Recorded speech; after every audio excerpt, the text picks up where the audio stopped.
Okay, I guess we'll try it again. One more time. Fingers crossed. Yeah, we'll do our best. Anyway, we got our matchas. I'm gonna clap again. Because that means action. Here we are, episode 2. Oh, I forgot to move this cord, damn it. we're gonna roll with it. Episode 2. I don't want people to see the cord, obviously. It looks fake. Yeah, hopefully people are just listening. They don't notice, you know? That's true. If they're listening, they'll never even know there's a Yes. cord there. Exactly. Episode 2. What is the show? The most embarrassing thing in the world. I almost said Redemption Arc. That's the other show, and it is not that because I had that on my mind for some reason. But you'll have to tune into that. That's a whole other thing. This is episode 2, the most embarrassing thing in the world. We're here at the world famous Java Cabana coffee shop. I'm gonna say that at the beginning because I forgot to say it last time until the very end, and now I said it at the beginning, and I got a matcha, and Tammy has a matcha too. Yep. Delicious. Super good. So today, I think this is going to be kind of like how the episode's going to go. You know, we're going to ramble about random stuff for a second, and then we're going to talk about freaking whatever embarrassing thing that I thought of this week. Yeah. And so this week, we're going to talk about one of the things. This is a theme I think that'll come up a lot in this show is embarrassing stories around me interacting with members of the opposite sex. Gotcha. I think most of my embarrassing stories are just me doing something embarrassing in front of the public, but yeah. Yeah, I mean, I think that there are my fair share of those. Don't get me wrong, but I think just specifically around me trying to like talk to girls there's just so much there. It's a wealth of embarrassment, and so this episode that we're going to talk about this time. This episode, it sounds like I'm having like a traumatic breakdown. This episode is gonna be one of the first times I tried to do this. You know, I kind of seen my cool coworker. It was my very first job. It was an ice cream store, Bennett's Ice Cream in Los Angeles, California. Shout out Bennett's Ice Cream. They are still there, Okay. and they've been in operation since like the '60s or something like That's that. crazy. Like his. He took it over from his uncle or something, you know. Nice. So it's like it's a family business, you know. He's kind of a Trump supporter or some shit, so you know it's all good. But and we love him anyway. We love everybody here. You can be anybody, and we'll love you. He still owns it. He still operates it. Last time I was home, I actually talked to him. So. At that job, it was my very first job, and I just learned so much about the world there. And I learned. Oh damn it! You know we have to actually start over because we forgot to address the chairs. Or we can just add it right here. No, because we've gone too far into it. I feel like I'm telling a story and now I switched up. Okay. Should clap. Yeah. Clap. Hey! Welcome to episode 2. Episode 2. Here we are. We made it at the world famous Java Cabana coffee shop. With our little matcha. We got our matchas. Finally got our matchas. You know, not that it takes a long time. Allie is amazing. Oh yeah. I said finally. I don't know why. It just we didn't happened. get one last time. They just didn't have any, but they were usually out. do. They and usually good. most of the time. So, come check them out. Yeah, if you're in Memphis, come get you a matcha or any kind of drink from the Java Cabana whenever you're there. Before getting into it, we're gonna address our chairs. We're gonna address the chair situation again. Tammy brought up a good point in a previous thing we just messed up on. If you are listening, you won't even notice. No, you won't. So, for that matter, I guess it's fine. But for those But watching, if you're watching though, you may notice one chair is lower, one chair is higher, and that's gonna make the framing weird. It's gonna make one person look giant. I think it'll make it unique. It's not, yeah. That's one way of putting it. That's what my mom said I looked like when we were growing up. No, I'm just kidding. She didn't say that. That's one way of putting it. Some might say awkward. Some might say embarrassing. But this is the most embarrassing thing in the world. So Yeah, I feel like it goes with it. And like I said, you know, I think we'll maybe put our guests when we finally have a guest on. We'll put them in the and we'll lord over them and be like, tell us your embarrassing tale, and that'll be fun. Yeah. For us all to laugh at their expense. And to laugh at each other's expense. Exactly. Because that's what the show is confronting our embarrassing moments and just really like kind of understanding them in some ways. So today on this episode, we're going to kind of talk about a very common theme for me, which is attempting to talk to members of the other sex growing up. Yes. And for me, that was always a wealth of embarrassment. Okay. So there's so much there, and we're going to have many topics that we're going to address over the course of the show that deal with my attempts to do that and my failures and maybe some successes. Who knows? Yeah. Did you ever find did you find embarrassing things in growing up trying to talk to boys, trying to talk to people? Oh yeah. Oh, for sure. Definitely have my fair share. I think I just try not to think about them. And that's probably why none are coming to mind.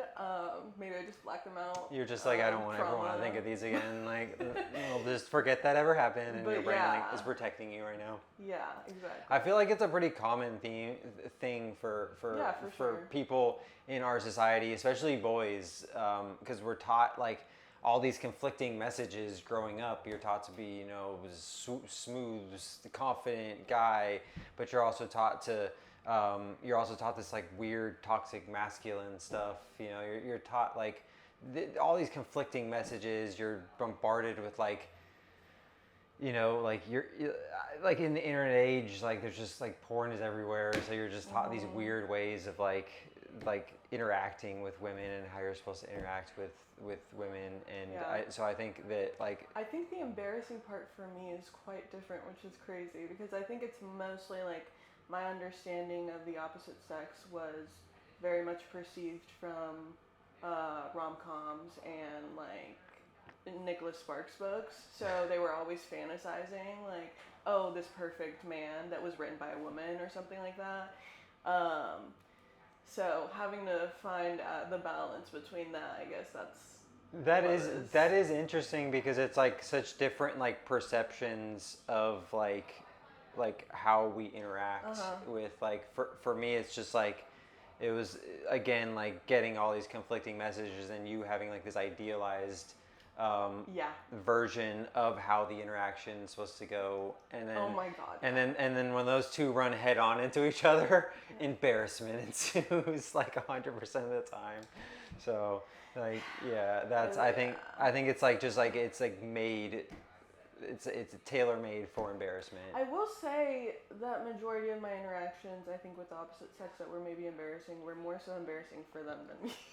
I think that's how it goes, because I think for boys, you're the one who's kind of taught to be the person going to get, and that just being in that situation, you're putting yourself out there more, and that's gonna lead to embarrassment. Yeah. Because you're the one pursuing, so you're the one who's gonna maybe land in a situation where it's gonna get embarrassing.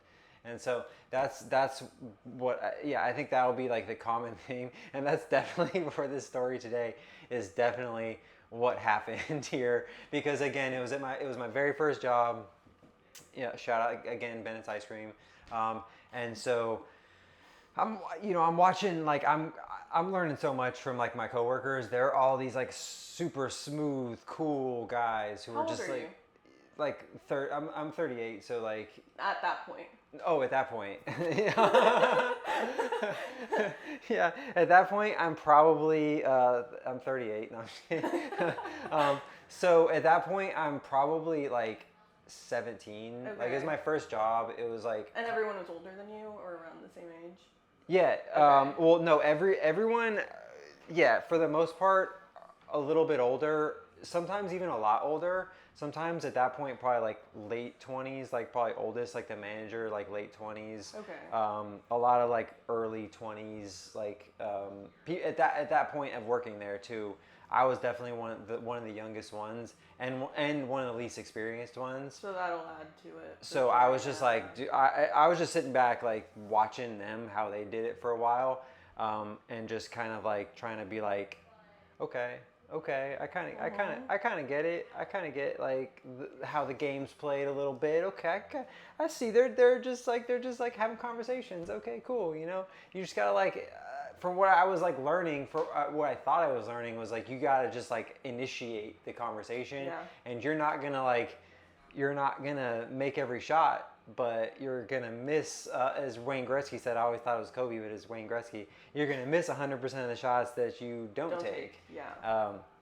And so I was like, well, you know, I gotta start taking some shots then. You know what I mean? Yeah. And so Which is pretty bold of you, you know. I was definitely nervous and definitely not ready to do this, but Yeah. I was like, okay, I'm gonna go for it, and I tried to do it like. So there was like two. It was so to explain a little bit, break down the geography. It was in this place called the Farmers Market, which is like it sounds like a farm, but it's like a permanent installation there in LA. It's like a mall essentially, Yeah. and they had just opened this big fancy mall next door that was kind of connected to it, and that really drove the traffic because this place has been there since like the freaking 30s. It's a Okay. really old timey business. It's like it's a historic place in LA. Everybody knows like the farmers market, and so I worked at one of the stalls there, and then they had like a satellite location that sold like they tried to be super old timey, so they like sold like soda pop only. They sold like Oh, okay. all these fun old like bottled drinks, and then they also sold like soda and like you know they had like frozen bananas and things like that. So I went so you're working over the main shop, and then there's someone working at the soda pop shop. It was called the Refresher. Of course. It was so old timey, so old timey. They didn't even have freaking like digital cash registers. They used like a manual analog cash register. yeah. It was so old, and it weighed like 1,000 pounds, and Throwback. like you had to add everything in your head, like or do it. They had a calculator there, which I would use a lot yeah. because I was really bad at math, and I still am. So you had to like it got me really good at like adding like 175 plus 175 like kind of shit. You know? Gotcha. 225 plus 175. I'd be like, and like everyone had their own way of doing it, but you had to kind of keep track of all that shit in your head. Like it was so annoying. It was probably good for my brain though. Yeah. My little stoner brain. But so I I'm gonna pause real quick. I got like Wow. sorry. My bad. I'm Gotta like do it coughing before up. you start in, yeah. Yeah, I'm like coughing up stuff here. That's staying in. But so we're so you have to go give the person over there a break sometimes. You know when it's their break time, somebody from the main shop has to go over, give them a break. I always liked working at the Refresher, especially the more I worked there, because you could just like no one really came there, so you could just sit there and like read. Okay. I would read a lot. Like it was kind of like it was like self like I had like a what was it, that sidekick? I had like a sidekick. I don't even know if you. It was The like thing that you like flip up. it was like and a then- flip phone. Yeah, it was like a flip thing, but it like had internet on it, which was super. So like being on that was like super big deal. Like, and so like I liked going there because it was just like a time where I could just like not do much. Okay. And so I went to give the guy a break over there, and I went around the front to the main because the door's in the back, so I went around the front to kind of like be like, hey man, it's your break. I'm gonna go around the back, open the door, and there just happened to be a nice young lady sitting right there. She was just getting her soda pop refilled or something. She I remember she had an empty cup, and I think she was trying to get a refill or something like that. Okay. And so the guy, whoever was working, I forget who it was, he was like at the front like. He was over on the side kind of like adding something up on the cash register because like of course like you got to fucking do all that shit yourself. And so I was like, this is a perfect opportunity for me to talk to a lady here. So I was like racing in my head like, damn, okay, what do you say, what's the best line here, and like all the like it's like me like you could just see like young Devin like just like sitting there just being like and so I'm like scheming, and I see she's got an empty cup, or it's a cup with like a little bit of like drink left in it, and so I'm like, okay, well, maybe I can. God, it's so embarrassing. So I kind of I said like, hey lady, I said something like lame like that, and I was like, hey, can I have some of your drink? That was like my big line. You were sitting there waiting, thinking about what you were gonna say, and that's the best you could come up with. That was it. Because I thought that Hey, can I get you some more of that drink? That would have been way better. That would have been way better. Damn it. If I had said that line, I'd be like the governor right now of like Mississippi probably, but like still I'd be like a governor of some state. Like I would have like my whole life would have changed, like that butterfly effect shit would have kicked in, and like my whole life would have. But like yeah, I couldn't think of anything because I thought here's my thought process. I thought like okay, like she's gonna see that like because I was wearing like a hat that. The hat didn't say refresher though, it said like Bennett's ice cream on it. So I was assuming that she'd think I would like, she would know somehow that I was working there, and then it'd be like, haha, cause I work at the soda, I could get as much soda as I want. I don't need your soda, but I could get some if I want, and that's why it's ironic. Okay, so 17-year-old you thought that was the best thing to say, and what was the initial reaction? The initial reaction was just kind of like, she just like looked at me. She didn't say anything, and just like, it was almost like a realization of like, damn, men are gonna be doing this to me my whole freaking life. Yeah. Just because I'm freaking hot and I have boobs. Like, this is gonna be like a thing forever, isn't it? Yeah. Like this, it was just more of like a look of like disappointment, Okay. of like shit is the world, like kind of situation. And so she kind of like just like looked at me and just was like, I don't even think she said anything. I think she just like got and just like walked off. And see, and that's embarrassing, right? That's embarrassing. But like the thing that elevates it to like most embarrassing thing in the world was I thought there was no one around. Turns out there was a customer behind her. That like watched the whole interaction play out, and like he was like a cool, like smooth black guy. Okay. Like and so as soon as I like am like, okay, it's your break, man, please. I'm glad you didn't see that because you would have made fun of me, obviously. And so like I go around and like get into the refresher place, and he's like my first customer, and so he comes up and Oh my like God, he says something he just about like it. shakes his head and he's like, man. He's like, man, you gotta do better. You gotta do. I'll never forget because he said, you gotta do better than that. And I was like, yeah, you know what? Whatever, thank you. I literally was like, yeah, I know. Like, obviously, I know that. Yeah. But like, I was just like, damn, that's so embarrassing. It was bad. It was bad, guys. It was like just the fact that he saw the whole thing. It was just like. I gotta say something. I made a point of saying something. I can't about just it, let yeah. that go. Like that was so embarrassing for him to watch because it's like what we talked about last time. Like that was like him seeing someone else embarrass themselves and being like, oh God, oh man, that is bad. Like Yeah. you gotta work on that. Like and it was almost like from like a hey, on the behalf of like all men, like. You gotta work on that, man. And I'm sure that you never use that line ever again. I'm assuming it's safe to assume. I did not ever go back to that one. I was like, we're gonna have to let that one go, guys. I told my speechwriters over there, like, hey, in my little brain, like, hey, guys, we're gonna have to put that one in the do not use again pile. Yeah.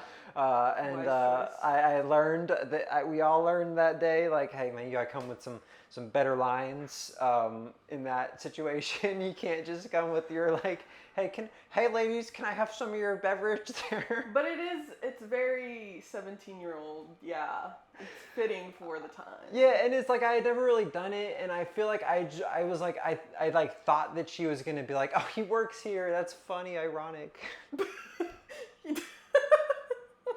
She did not think that. Clearly not, no. And like, to be fair to her, like I wouldn't have thought that either. Like, would you have thought that? Like, you would have been like, fuck, man. No, I would have looked up and been like, I'm gonna cover my drinks. This freaking like maybe homeless person like is asking me for a drink because there's also like the thing about the farmers market is a lot of homeless people would go there because it's like a. But you had a ice cream hat. But like she's not looking at that. She's just looking at like, who's this fucking weirdo with the asking me for a drink? Like, what the Yeah. fuck, man? I'm just here. Because and like, it wouldn't have been like that out of the norm to have a homeless person go up to you and be like, hey, can I have some of your drink? Like, it's, That makes it, yeah. so like, cause like that's there's specific place. Like there was a lot of like people that weren't maybe homeless, but they were like on the edge of it. I remember there was this one guy. I always thought he looked just like Karl Marx. Like he had like huge beard and he had like a big old belly, but like very skinny legs. So you could tell he like wasn't always like huge. And he was. They all called like it was so mean. It's such a high school thing to do because like all of the people who he would come up and he'd get one Diet Coke, but he'd have you pack it with ice. He'd get extra large Diet Coke, which is like a huge beverage. Extra large, but he'd have you pack it with ice, and you pack it like so full of ice, and then he'd be like, you have to show him like, is that enough ice? And he'd be like, more ice, and so it'd be like overflowing with ice, and then you like fill up, and there's just like barely any Diet Coke in there, but that's what he wanted, and he paid for it every time. He paid cash because we obviously didn't take card. I mean, we're freaking using an analog cash register. Yeah. And so. They all called him, like all of my friends there who worked there called him Shrek. It was really neat. And he was also like kind of like he would sit there and kind of talk to himself all day. He just like would sit there and just he looked like he was having the best time though. He looked like whoever he was sitting there talking to, like he was just like loving life. He was just like He was keeping himself company. He was laughing. He'd be like, oh, that's a good one kind of situation. Like, and he'd like never thought of it like whoever he was conversing with was like a that was like a whole spirit. Like that spirit was like a nice spirit. Like he wasn't like having a bad time, you know. Yeah. Like I've seen some homeless people fighting demons. Yeah. And he was not fighting demons. He was like that. He was like fellowshipping with his demons. Gotcha. So like there was a lot of people like that would hang around that would just like kind of be there all day because like it was an open space where you could kind of come in. For whatever reason now security kicks him out, but like for whatever reason security was like, nah, it's cool, man, just let him chill. And it probably wasn't the best like branding decision on their part, but also like good on you for like letting them do that for so long. Then when I got into smoking weed, like that refresher, that was like the place to go smoke weed. Like even though it's like in the middle of the market and we thought like nobody could smell it, but like in reality, because there was like a little fan that just blew directly into the sitting area, and so like. But it was legal. What? No, it was, I mean we were at work first of all, like, and second of all, it was medical at the time. Oh, you were minor too. Yeah. Well, it was after I turned 18, but still, it was like like you shouldn't be smoking weed at work, like. You shouldn't be in the back room of your job like smoking weed. I learned that, but for whatever reason, no one ever said anything. And we thought we were being so sneaky because we'd go over there, we'd smoke, and we'd blow out this tiny little fan. And then they come, like the manager would come over and be like, smells like mota. Hey, wait, smells like mota, fool. And he'd like always say, he'd always comments on it. And we'd always be like, oh, whatever, talk. It was a whole thing. It turned into a very like kind of drug-friendly place because this one guy started working there. My friend Steve, this Asian guy, randomly showed up and like had the best like Molly Connect in the world. Oh, nice. Randomly was like, hey, I'll give you these Mollies for like $3, $4 a pill. And so I became like a big time, like not big time, but like I started selling like ecstasy essentially to the entire market in the area. Yeah, it became a whole thing, and people would come pick up from the ice cream store. I'm kind of admitting to a crime right now. Your manager never caught on to any of this. Like the owner was there all the time, I guess and he never. I was gonna say also at that point, security cameras are not like as big as they are right now. There were security cameras, but like but you knew where they were. You know what I mean? Yeah. So you're kind of like I just got to go over there. And but even then, I feel like people are stupid. I mean, you were saying ice cream shop, and I remember specifically there was a group of guys from my high school who worked at a Baskin Robbins, and like they all worked there, and they were all just having the time of their life. Because it's such a high school thing, right? But I do remember one of them got fired because he was dared to shit in a cup in the freezer, and obviously the cameras caught them. and the boss was super angry, and they just thought it was the funniest thing on earth. They didn't think, this is contaminating the ice cream around us, or everything. Yeah. I mean, it's just gonna freeze though, It's I mean, he alright. pooped in a cup. It's not like he just. He didn't poop in the ice cream. If he had pooped in the ice cream, that would have been like a kind of big deal. But he pooped in a cup and he just left it in there. That's funny. Yeah. That freezer, those walk-in freezers though, they do like. They are like we used to smoke weed in the freezer too, because the way the air moves, it just like gets it all out of there. Gotcha. And there were cameras in the back, but there wasn't a camera in the freezer.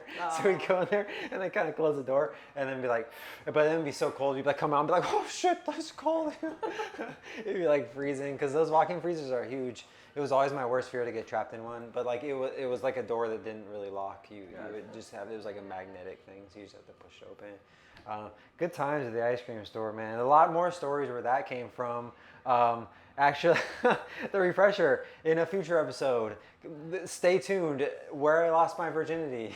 Oh, That is gonna be that is gonna be a very embarrassing story coming up soon. I can't wait to Yeah, hear that that's one. gonna be embarrassing, guys. That's actually gonna be one that I'm gonna struggle with a lot because like that was so embarrassing. Like next level. Like that you thought that what I just told was embarrassing. That was embarrassing. This is going to be. It's gonna be embarrassing. Also, gauging embarrassment. How old was the girl? Like, was she your age range or was she older? She was like a little bit younger, but more experienced. She was like probably a year younger, but like more No, the girl experienced. that you made the comment to. Oh, you mean? Oh, no. Okay, yeah. I don't know actually. She might have been a little bit older. Actually, she might have been like 18 or something. I feel like that's probably also. I could. It's like one of those things where of, she was around. She was probably around my age, but Okay. probably like if she's watching this, like I'm so sorry. Like she probably remembers it. She probably is like yeah, that motherfucking guy, man. He came up to me and was like, can I get some of your drink? Like it was like who does that? Yeah. I don't know who does that, and I'm so sorry if you're watching this. And I hope that like there was better lines that issued to you throughout your life. I'm sure there was, and I'm sure if this makes you feel any better, I'm sure she doesn't remember it as vividly as you do because you were the embarrassed party. But Yeah, that's Yeah, true. Yeah, she yeah. probably just walked away and was like, I don't know, well, that was weird. yeah, But it was weird, so she was right to think that. And yeah, I don't know. It was just it was a weird time in my life, It could have been weirder, Like I've talked to guys, or I talked to guys in high school who like would text me and be like, "Where my hug at?" after school, and I just never gave them a hug because what? Yeah, that's What? like you're making it way too obvious. As the kids say, I found out this term recently. The young kids say sigma. Is it sigma? I don't know what they use that for. It's like you're trying too hard. I probably misused it. Shit. Hey, kids out there, don't make fun of me. You're an unk. Yeah. I don't know, I just heard that. I am an unk now. I'm officially just because of that line. Yeah. But it just means you're trying too hard. It's just like Okay. you're. It's like the alpha. opposite. It's like the opposite of Riz. Basically, it's the opposite of. It's the opposite of Okay. alpha. It's like you're Gotcha. trying. Because it's like, where's my hug? Oh, it's just like, oh my god, that's so cringe. That's almost like more cringe than embarrassment. But I guess it's similar, but it's like, Yeah. it's just like it makes your face go like, ugh. Yeah, for sure. But I mean, yeah, no, it's like I definitely think it's like it's just we're these young like testosterone is a drug. You're high on this drug for like from ages like I don't know puberty to like 30 something, and you're like fueled by this freaking like you're on this like drug all the time, and it's telling you to like be a wrestler and be like go out and like kill and provide and shit like all this like base like primal like level shit, and at the same time you're like trying to like balance that between like all of these things where in society where you're told like multiple conflicting things on a daily basis. So you hear these drug fueled young boys running around like of course embarrassing things are going to happen, like trying to like figure it out like as they go, and like no real roadmap because every situation is so unique. Every kid is in their own space. So I don't know, I just feel I feel like it's just it's like a textbook, and it's like just like you couldn't ask for a more perfect concoction of elements to lead to embarrassment. To Yeah, me. that makes sense. I don't know. But yeah, so do you have any more recent stories, I guess, that you can think of with the opposite gender that you were like, oh god? Or do you feel like that stayed pretty much like in your youth? No, there's definitely, I mean, 100% there is. But throughout my life, like I said, I'm always making new embarrassing stories. I feel like it kind of like, but from like ages like maybe like from when I got that job at the refresher and first started to be like, I could talk to girls too. And also now I'm around girls other than just like my high school. Yeah. You know, like I feel like that in itself, like, um, was like the prime age from like 16 to like 20 something. Because like now, yeah, I mean, I have to think of some, but I'm sure there is. I mean, now I'm just more like I don't give a fuck, you know what I mean? Yeah. So like I feel like the not giving the fuck is like the coolest thing you can do, you know what I mean? Like No, for sure. because like actually, so I'll just kind of be myself more around girls, like or around ladies. I'm trying to like not call them girls anymore because like I'm at an age where it's like I can't like Yeah. I can't like because then you're like what are you like Jeffrey Epstein or some shit, you know what I mean? Like I'm not Jeffrey Epstein, guys, I swear. I'm not Donald Trump. Like I'm not like many people apparently in throughout freaking Hollywood and like politics. Yeah, but I'm trying to like But you move do away. ask girls if you can have sips of their drink. Yeah, I go up to them and I'm like, hey, can I please have some of your drink, so if you don't mind? Yeah, but don't worry, if you come to Java, he won't. If you come to Java, I won't. But if you come to another coffee shop, I might. Probably. If you, if it looks really good too, and I'm kind of broke, you know, I might be like, hey, could I have a sip? I just want to try it out. You know, hey. I mean, you know, it's you never know anymore. But I did learn from that to not do that. I learned. I put that down in the old notes. I said, ladies don't like when you ask them for some of their drink. I wrote home in my journal that night. No, I'm just kidding. I didn't write in my journal, but in my mental journal. What is a good way to approach a girl though? Because when I'm thinking about it, you're kind of right. Like her initial reaction is probably like most reactions in general when men approach you, just like not in an unwanted way, but just like randomly, like you're just being, and they come up to you and they say some stupid shit, and you're like, oh, I'm rolling my eyes because of course I'm gonna get this. Yeah. Yeah. Yeah, it's like again, this is like the 5th time today, or like the 5th time this month, or some shit. Like, what is a good way of approaching it? Because to be honest, like I don't blame women for like obviously reacting like that, but also how are y'all gonna get like away? Which I think what you said is like 100% like a better, like about 1,000% better than what I said, which is just like you could have been like, hey ladies, you need a refill there? I'm about to go into the old refresher stand. Yep. Like if I had just like been like, oh hey, can I refill your drink? I'm about to go in. Maybe I won't charge you or something like that, you know, or some shit. Because I like they don't keep track of the cups, like, or they did keep track of the cups, but like nobody give a fuck. So like you could give away I could give away as much soda as I want. I would often give away sodas to people because it was like a barter system there. You'd be like, here's soda, you give me food over there, because everyone just worked there and they'd come get soda. So it was already like, you know, a barter system. So I gave away like so much free shit already. Yeah. That I could have just been like, hey ladies, you want a free shit? Like that would have been so like much maybe better. Men just like unconsciously make their lives more difficult by doing things like that, because I also heard someone say that like their pickup line at bars, it wasn't like a pickup line, they like go up to girls, they swat their drink out of their hand accidentally, and they're like, oh, can I get you another drink? When in my head I'm like, let her drink that she paid for, and tell her, hey, can I get you another one after you're done with that one? Yeah, just say that. Like the Yeah. first step is so aggressive. It's just I'm like, like, what that's if it so- falls on her foot and like there's so many variables in that Exactly. shit. Like, that's almost like that's like such a man thing to do though. It's like, oh sorry, you get you another drink. Oh my god, it makes me just want to punch that guy in the face. And it's just like, yeah, it's just like such an aggressive move to do. It's just like, just go up and be like, hey, I see your drink's a little low. You want me to get you another drink? But like that's such an easy thing to say. But like when you're in that situation, I don't know. For me, it's like because you're trying too hard to think. Like it's like when you're trying too hard to think of something, you can never think of something. You know what I mean? Like if you're not just like genuinely like I feel like the times when I'm like, I've had the best conversations with where I've been the smoothest have been where I'm like not trying, where I'm just kind of like just being myself because I'm like I don't even like this isn't even a possibility, so I'm like just being me, you know what I mean? Like I'm just kind of like I'm just like you take that pressure off. yeah, there's no like pressure to say the right thing or to be this like character that you think that they want to see or something like that they're going to respond to, but in reality they're just like want somebody that's nice and like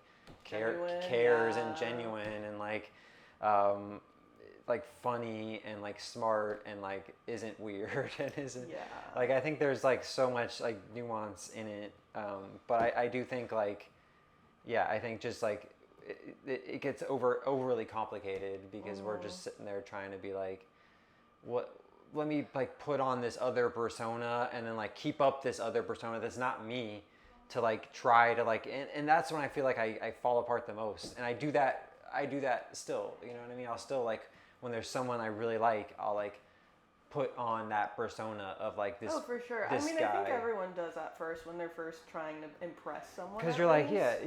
You're putting your best self out or there. Or the person that you think is your best self. Yes, exactly.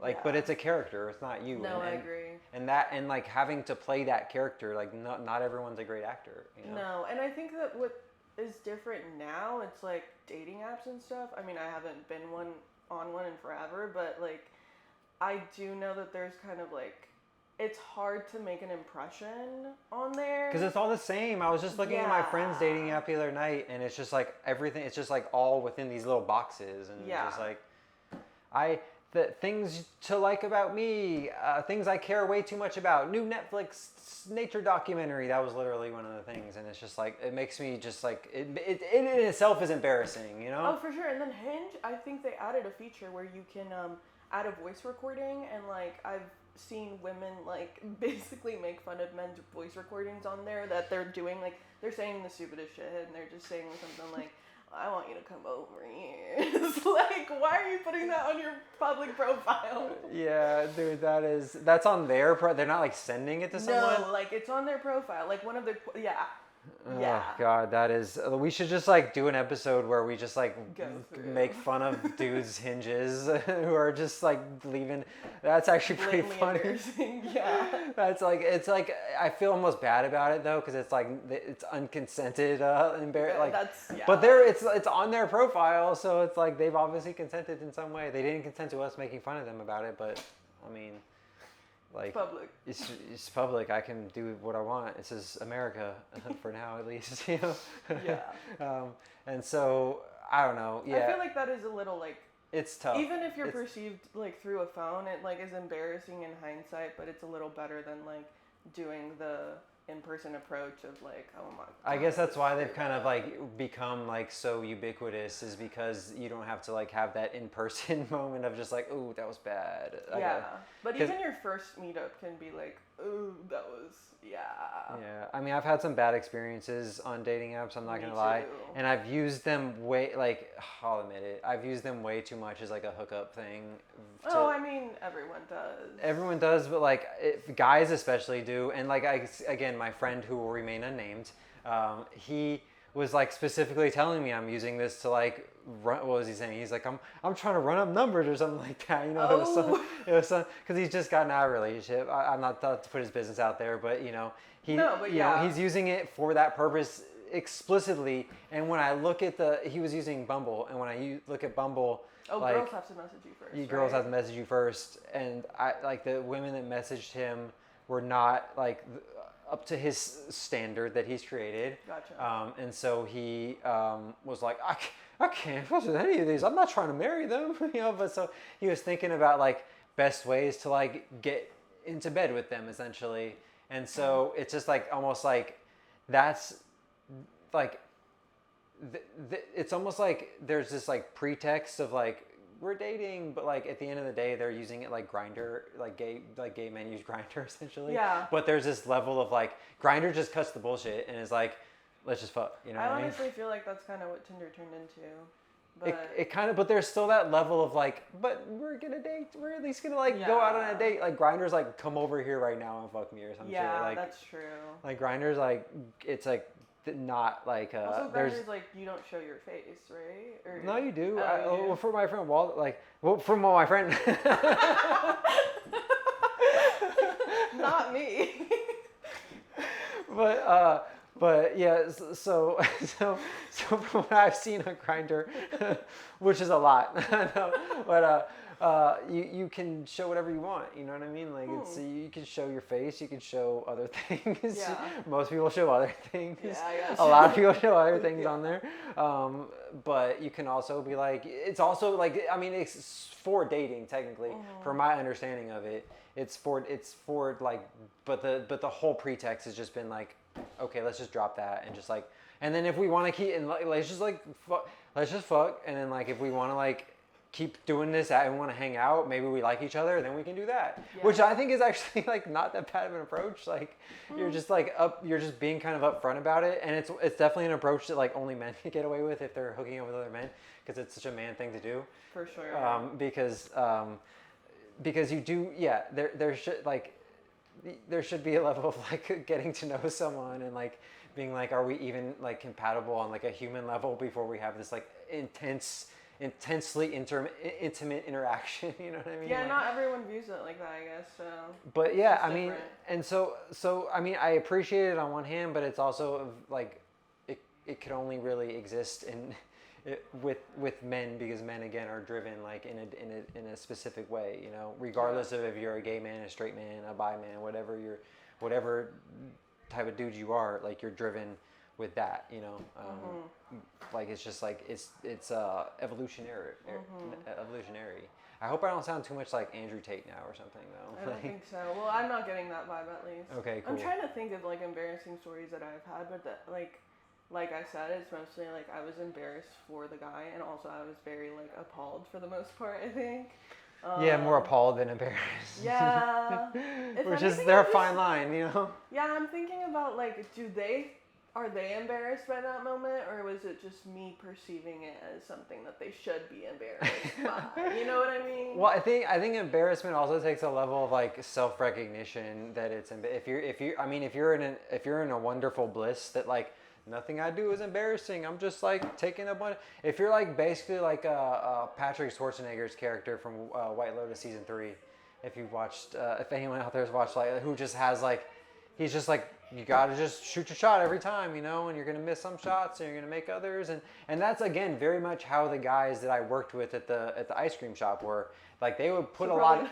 They would put a lot out there, and you know, I saw them getting like tremendous amounts of success, which made me be like, damn, these fools know what they're doing.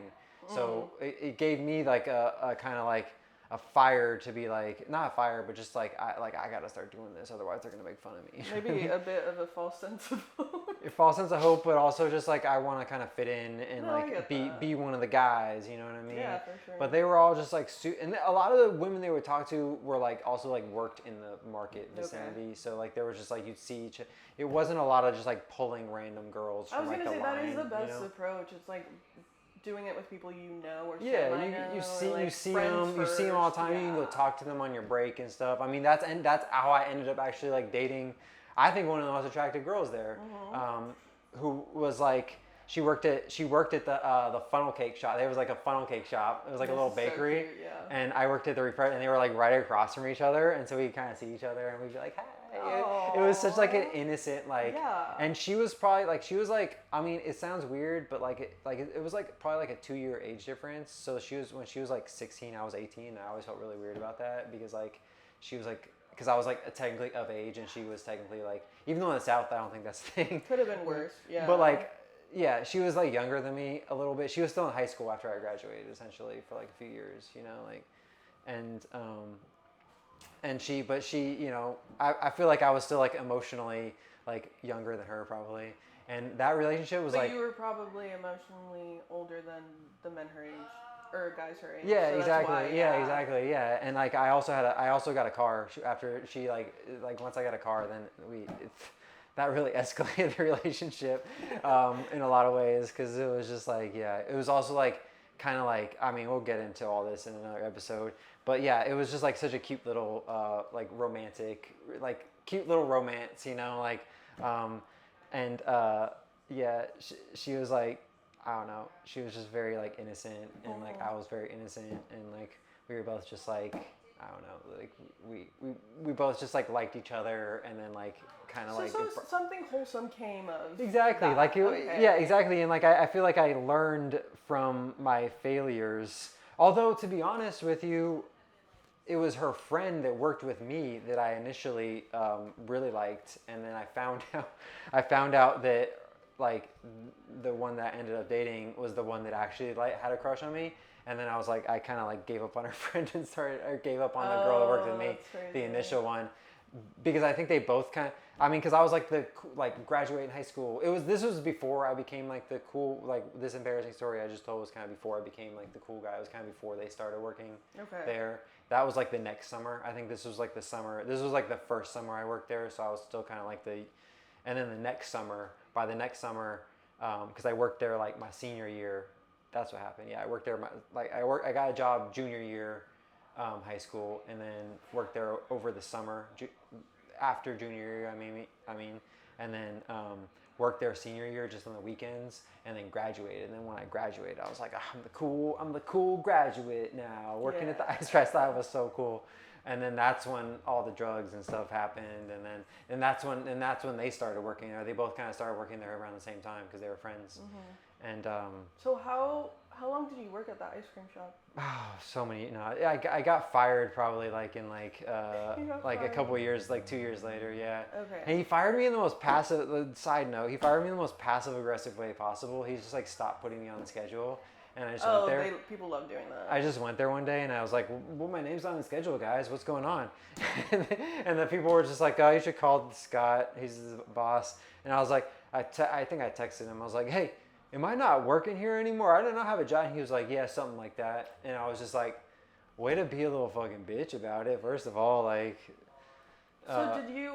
I mean, after working there for so long, did you ever like encounter someone like you, like later, like so you get older and then there's someone else coming in that's younger? Who You're like, oh. Yeah, there was definitely like a well, this will have to be for another episode because we're rambling now, and there's so much. This is kind of blending into other stories, but there was like a guy who started working there that next summer when I became like the cool graduate. He was working there, and he was like the younger kid. And he was like such a nerd, and he made it clear that he was like a virgin, and so like everyone kind of just like picked on him, and he was also kind of like just like he was just like this nerdy Jewish kid, and like he made himself a target. I'm sorry, like he made himself, but also he was also a sweet person. Like he was a good kid, and I think he like by being a good kid, like everyone else was like, fuck this kid. Yeah. And he would say like he had this kind of just like elitist mentality where he would kind of like, he would honestly be like, at least my parents are still married or something. Like he would tell that to like the other kids, and it was just like, dude, you're being a dick now. Like they're gonna make fun of you a lot more because you're being a dick to them, you know. Yeah. And so I was just like, defensive, yeah, exactly. He just would say mean shit to them, and then because it was a cycle of people saying mean shit, and I probably should have stood up for him a little more, but at the same time, it's like there's like all this like weird class shit going on. It's like these like these like Hispanic dudes who are working there who grew up, you know, in a life that not at the same like class status that he grew up in, because he grew up with more money. Yeah. And so here he is coming in thinking he's better than everybody, and so people are automatically gonna be like, man, fuck this guy, you know. And so I kind of came in just like very like, you know, I'm just gonna be.